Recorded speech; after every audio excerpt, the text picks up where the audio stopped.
Jain sweet दुकानदारावर अखेर गुन्हा दाखल. एफडीएच्या भूमिकेवर पुन्हा प्रश्नचिन्ह. शहरातील जैन स्वीट या मिठाई दुकानात मुदतबाह्य खाद्यपदार्थ आढळून आल्याचा गंभीर प्रकार समोर आल्यानंतर अखेर संबंधित दुकानदारावर पोलीस ठाण्यात गुन्हा दाखल करण्यात आला. नागरिकांच्या तक्रारीनंतर ही कारवाई करण्यात आली, तरी अन्न व औषध प्रशासनाच्या सुरुवातीच्या भूमिकेवर तीव्र नाराजी व्यक्त होते. काही महिन्यापूर्वी शहरातील एका हॉटेल्समध्ये जेवणात किडा सापडून संपूर्ण कुटुंबाला विषबाधा झाली होती. त्या प्रकरणात एफडीएने केवळ 6,000 रुपयाचा तुटपुंजा दंड ठोठावून हॉटेल्स मालकाला सोडून दिले.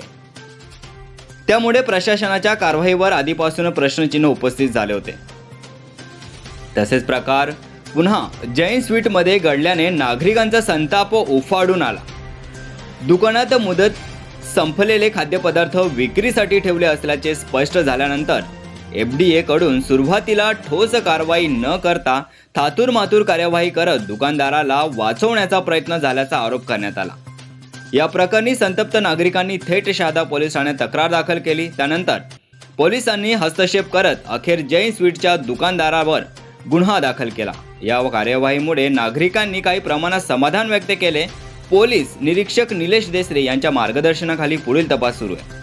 असा प्रकार घडता दुकानदार अरेरावी करत इज्जत घालतात व दबाव टाकण्याचा प्रकार करीत असतात. म्हणून कठोरातील कठोर कारवाई व वेळोवेळी हॉटेल्स व खाद्यपदार्थ दुकानाची तपासणी होणे अपेक्षित आहे. मुदतबाह्य अन्नपदार्थ विक्री हा केवळ नियमभंग नसून तो जनतेच्या आरोग्याशी थेट खेळ असल्याचे मत तज्ज्ञांकडून व्यक्त होते. अशा प्रकारावर केवळ दंडात्मक कारवाई न करता कठोर गुन्हे दाखल करून परवाने रद्द करण्याची गरज असल्याची मागणी होते.